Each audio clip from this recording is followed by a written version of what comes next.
सिखा लो माँ को, शैतान है बेटा, जुदा हो नहीं सकता। जिसने कहा तू कत्ल कर इंसान, खुदा हो नहीं सकता। नमस्कार आदाब साथियों, मैं हूं आपके साथ ज़फ़र हेरेटिक, आपका दोस्त, आपका होस्ट। मेरी इस वीडियो को लाइक करें, शेयर करें और मेरे चैनल को सब्सक्राइब करें। साथ ही घंटी के बटन को दबाकर ऑल नोटिफिकेशन ऑप्शन को सेलेक्ट कर लें। तो मेरे शो में एक बार फिर आपका स्वागत है। जैसा कि मैंने पहले भी आपसे वादा किया था, तो आज मैं अपने शो में आपके लिए लेकर आया हूं कुछ ऐसा जो कि साबित करेगा कि इस्लाम शांति का मज़हब नहीं है। हम बात करेंगे शांति के संदेश की जो कि कुरान में दिया गया है। अच्छा, तो सबसे पहले ये समझते हैं कि कुरान और हदीस में फ़र्क क्या है। इनमें जो सबसे बड़ा फ़र्क या अंतर है वो ये है कि कुरान अकॉर्डिंग टू इस्लाम खुदा की तरफ से ज़मीन पर भेजा गया डायरेक्ट संदेश है, जबकि हदीस में मोहम्मद साहब की टीचिंग्स हैं। हदीस भी कई तरह की होती हैं, कुछ ऑथेंटिक होती हैं और कुछ वीक होती हैं। किसी भी हदीत को ऑथेंटिक हदीत तभी माना जाता है जब उन्हें कलेक्ट करने वाला व्यक्ति किसी भी घटना को मोहम्मद साहब के टाइम के जो उनके बहुत करीबी लोग थे और जो उनके सहाबा थे उनसे सीधा जोड़ दे। हदीत कुछ इस तरह बनाई गई थी कि मोहम्मद साहब की ज़िंदगी को किसी ने करीब से देखा और उनके जीवन की किसी घटना को उसने अपने किसी करीबी को बताया, फिर उसने किसी को बताया, फिर उसने किसी को बताया। इस तरह से ये एक पूरी बहुत लंबी चेन बनती चली गई और लास्ट में इन सबको कलेक्ट करके इनकी एक बुक्स बना दी गई। अब जो हदीत कलेक्टर होता है वो इसी चैन को वेरीफाई करता है कि क्या कोई चैन मोहम्मद साहब के करीबी लोगों तक पहुंच पाती है या नहीं, उसका रेफरेंस वहां तक मिल पाता है कि नहीं मिल पाता। मतलब कहीं ऐसा तो नहीं किसी ने अपनी तरफ से एक बात बनाकर झूठ बोल दी। अब ऑथेंटिक हदीत देखते हैं कौन कौन सी हैं। दो हदीसें हैं जिन्हें बहुत ज़्यादा ऑथेंटिक माना जाता है और वो हैं साही बुखारी और साही मुस्लिम। ऐसा नहीं है कि केवल ये दो ही साही हैं, बल्कि साही हदीत और भी हैं, लेकिन इनमें जो सबसे ज़्यादा ऑथेंटिक मानी जाती हैं वो ये दो ही मानी जाती हैं। मैं कोशिश करूँगा कि मेरी अपकमिंग वीडियोस में ज़्यादातर रेफरेंसेस इन्हीं दोनों हदीत में से हों या साही हदीत, साही वर्ड के साथ, साही मतलब ऑथेंटिक के साथ हों। हदीत इस्लाम का बहुत बड़ा पार्ट होती हैं। बिना हदीत के आप इस्लाम को समझ नहीं सकते हैं, क्योंकि कुरान एक पोएट्री है और हदीत उसका सार। कुछ मुस्लिम लोग हदीत को नहीं मानते हैं क्योंकि इस्लाम की ज़्यादातर बुराइयां उन्हें इसी के अंदर दिखाई देती हैं। इसलिए जो पीसफुल मॉडर्न मुस्लिम होते हैं वो हदीत को मानने से इनकार कर देते हैं। आज की वीडियो में मैं केवल कुरान के रेफरेंसेस ही लूँगा ताकि जो मॉडर्न मुस्लिम हैं वो इस बात को भी समझ लें कि जिस कुरान को वो बहुत पीसफुल समझते हैं वो भी नफ़रत से या हिंसा से खाली नहीं है। मुस्लिम लोग अक्सर इस्लाम को बचाने के लिए इस्लाम की बुराइयों की जो तुलना है वो दूसरे मज़हबों की जो बुराइयां हैं उनके साथ करते हैं, ताकि ये बता सके कि ये बाकी से बेहतर है। लेकिन जब बात आती है इंसानियत की तो ये लोग भाग जाते हैं। तो मेरे शो में हम इसकी तुलना सिर्फ इंसानियत से करेंगे। तो इस्लाम की शांति को हम 3 भागों में बांटेंगे। बिलीवर के साथ शांति, जिसने बिलीफ को छोड़ दिया है उसके साथ शांति, और तीसरा अदर बिलीवर, जो जिसका कुछ अदर बिलीफ है उसके साथ शांति। तो सबसे पहले चलते हैं बिलीवर के साथ शांति पर, यानी कि वाइफ। कुरान की सूरा नंबर 4 आयत नंबर 34 में कहा गया है कि हस्बैंड ही वाइफ का कर्ता धर्ता होता है, और जिस हस्बैंड को अपनी वाइफ से नाफरमानी का डर हो तो वो उसे पीट सकता है और सही रास्ते पर ला सकता है। यहाँ पर ये नोटिस करने वाली बात है कि नाफरमानी का डर हो, यानी केवल नाफरमानी का अगर डर भी है उसे अपनी वाइफ से, तब भी वो उसकी पिटाई कर सकता है। इससे हमें ये पता चलता है कि जो इस्लाम की टीचिंग्स हैं वो बहुत पुराने ज़माने के हैं, जब पति को पूरी दुनिया में परमेश्वर माना जाता था और पत्नी को, वाइफ को उसकी ग़ुलाम समझा जाता था। तब बीवी को पीटना बहुत आम बात हुआ करती थी और हम हदीस से भी इसे वेरीफाई कर सकते हैं।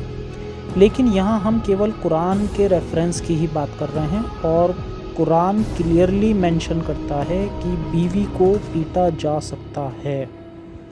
चलिए चलते हैं सेकंड टाइप के लोगों के प्रति इस्लाम की शांति की तरफ, मतलब टर्न बिलीवर या रिबेलियन बिलीवर। ऐसे लोगों के लिए कुरान की सूरा नंबर 5 आयत नंबर 33 कहती है कि वह लोग जो अल्लाह या उसके मैसेंजर के साथ वॉर में लग जाते हैं, मतलब सीधे युद्ध में लग जाते हैं जैसे मैं लगा हुआ हूँ, और ज़मीन में फसाद फैलाते हैं, उनकी सज़ा ये है कि उनके हाथ पैर अपोजिट साइड से काटे जाने चाहिए। यहाँ पर अपोजिट साइड का मतलब है कि अगर पहले लेफ़्ट का हाथ काटा है तो राइट का पैर काटा जाएगा, फिर राइट का हाथ काटा जाएगा, फिर लेफ़्ट का पैर काटा जाएगा।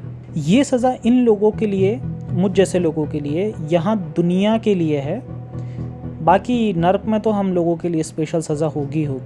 तो आप देख सकते हैं, मतलब अपोजिट साइड से हाथ पैरों को एक एक करके काटा जा रहा है, मतलब कि एक तरह से एक इंसान को टॉर्चर किया जा रहा है।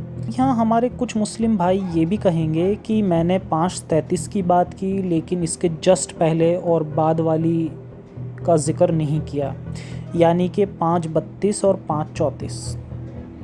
तो मैं यहाँ बता दूँ कि जो 5:34 है वो कहती है कि अगर मैं समय रहते तौबा कर लूँ तो हाथ पैर कटने से बच सकता हूँ। और 5:30 और की बात करें तो मैं यहाँ पर बता दूँ, इसमें मुस्लिम लोग दावा करते हैं कि कहा गया है कि किसी भी इनोसेंट को मारना ऐसा है जैसे पूरी इंसानियत को मार देना। तो यहाँ पर वर्ड इनोसेंट नहीं है, बल्कि यहाँ पर वर्ड सोल है, और सोल का मतलब भी कुछ अलग है। इसके लिए मैं फिर कभी एक सेपरेट वीडियो बनाऊंगा और इस आयत का पूरा मतलब डिटेल में समझाऊंगा। तो यहाँ पर इस वर्स मतलब कि 5:33 को मेंशन करने का मतलब यही है कि किस तरह से किसी एक इंसान को, चाहे उसने कुछ भी किया है, उसे तड़पा कर मारने की बात की जा रही है।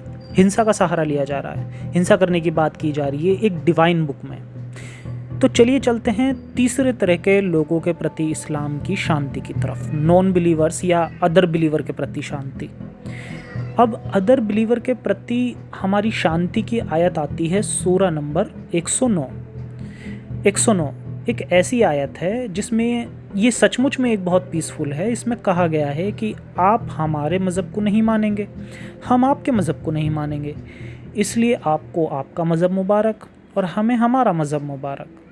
चलिए अब चलते हैं एक और आयत की तरफ और देखते हैं कि ये क्या कहती है। सूरा नंबर 9 आयत नंबर 29। जो अल्लाह में और क़यामत के दिन में बिलीव नहीं करते उन्हें मारो और उनसे तब तक लड़ो जब तक कि वह जजिया कर देना ना स्टार्ट कर दें। इन दोनों आयतों में इतना अंतर क्यों है? ज़्यादातर मुस्लिम पहले वाली आयत को कोट करते हैं और कोशिश करते हैं दिखाने की कि इस्लाम कितना पीसफुल है। दरअसल इन दोनों के बीच में एक आयत और आती है, सूरा नंबर 22 आयत नंबर 39 एंड 40। लड़ने की परमिशन कुछ लोगों को दे दी गई है जिनके घर छिन गए हैं, और क्योंकि वे कहते थे कि उनका लॉर्ड अल्लाह है। यहाँ सबको परमिशन नहीं मिली थी, केवल कुछ लोगों को मिली थी। अब इसे समझने की कोशिश करते हैं। पहले जो आयत थी वो तब उतरी थी जब मोहम्मद साहब के पास बहुत कम लोग थे, इसलिए इतनी पीसफुल आयत उतरी थी। फिर जब उनके पास कुछ आर्मी बढ़ गई तब दूसरी वाली, जिसमें कि कुछ लोगों को परमिशन दी गई, और सबसे लास्ट में उतरी तीसरी आयत, मतलब अदर बिलीवर को मारो, उनसे लड़ो जब तक कि वह जजिया कर देना ना स्टार्ट कर दें। दरअसल मुस्लिम लोग उस आयत का इस्तेमाल कर लेते हैं जो उनके अकॉर्डिंग या सिचुएशन के अकॉर्डिंग सही बैठ रही हो, जबकि सही आयत वही होती है जो सबसे लास्ट में आती है, यानी कि 9:29। ये आयतें स्ट्रॉन्ग अदर बिलीवर के लिए थीं, जो कि उनके स्ट्रॉन्ग होने की वजह से एक एक करके आईं और धीरे धीरे हिंसा की तरफ बढ़ीं। अब एक देखते हैं कमज़ोर अदर बिलीवर के लिए क्या आयत आई थी ऊपर से। सूरा नंबर 9 आयत नंबर 5, जो कि पैगन्स के लिए थी, क्योंकि ये कमज़ोर लोग थे, कम लोग थे बहुत।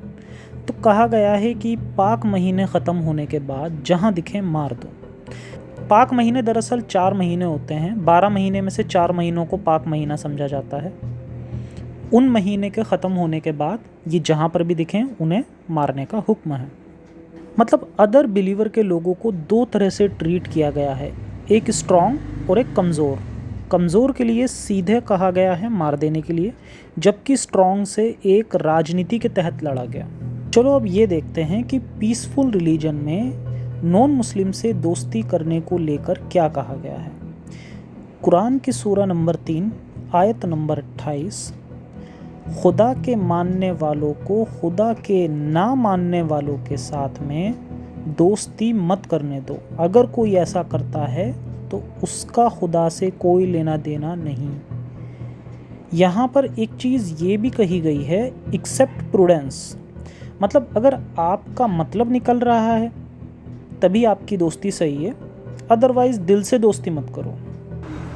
एक ये और देखते हैं 5:51, ओ ईमान वालो, यहूदी और क्रिश्चियन से दोस्ती ना करो, उल्टा वो आपस में तुम्हारे खिलाफ दोस्त हैं और जो उनके साथ जाएगा वो भी उनमें से एक होगा। तो ये थे कुछ हिंसा और नफ़रत के सबूत, वो भी डिवाइन बुक कुरान के हवालों पर। इसके अलावा एक और स्पेशल वीडियो मैं कुरान के ही हवाले से नैतिकता मतलब मोरालिटी पर भी बनाऊंगा कभी। बाकी हदीसों पर तो आती ही रहेंगी। अब मैं एक बार फिर बता देता हूँ कि मेरा मकसद किसी तरह की नफ़रत फैलाना नहीं है, और अपनी पहली वीडियो में मैंने इसे क्लियर भी किया था, जिसे आप इस वीडियो के लास्ट में देख सकते हैं। मैं जानता हूँ कि एवरेज मुस्लिम इन बातों में बिलीव नहीं करेगा, और मैं भी एक शांतिप्रिय मुस्लिम ही था। यहाँ प्रॉब्लम मुस्लिम लोगों में नहीं बल्कि इस्लाम में है। जस्ट उसका उल्टा, जो मुस्लिम लोग कहते हैं कि प्रॉब्लम इस्लाम में नहीं बल्कि मुस्लिम्स में है, इसी को अपने चैनल के माध्यम से मैं साबित करता रहूँगा कि प्रॉब्लम्स मुस्लिम में नहीं बल्कि इस्लाम में है। मुस्लिम लोगों से मेरी अपील है कि जो मैंने आपको सच्चाई बताई है, अगर आपको लगता है कि उसमें मैंने कुछ झूठ बोला है, तो आप जो मैंने आपको आयतों के रेफरेंस नंबर दिए हैं उनको आप खुद से अपनी तरफ से वेरीफाई कर सकते हैं। और हमें ज़रूरत है अपनी सोच को बदलने की, हमें ज़रूरत है वैज्ञानिक सोच को अपनाने की, हमें ज़रूरत है ये 1400 साल पुरानी जो बेकार की बातें कही गई हैं बिल्कुल, इनसे अपना पल्ला झाड़ने की। जो मेरे नॉन मुस्लिम दोस्त हैं उनसे मेरी अपील है कि अपने मुस्लिम फ्रेंड्स को मेरा चैनल और वीडियोस रिकमेंड करें, ताकि वो कट्टरता से बाहर निकलकर फ्री थिंकिंग की तरफ बढ़ें और साइंटिफिक सोच को अपनाएं, क्योंकि हमारे देश को अभी इसकी सबसे ज़्यादा ज़रूरत है। बाकी आज के लिए इतना ही, बहुत जल्द फिर लौटेंगे आपके लिए कुछ इस्लाम से रिलेटेड लेकर। तब तक के लिए सुरक्षित रहें और अपनों का ख्याल रखें। जय हिंद, साइंस हाफिज़।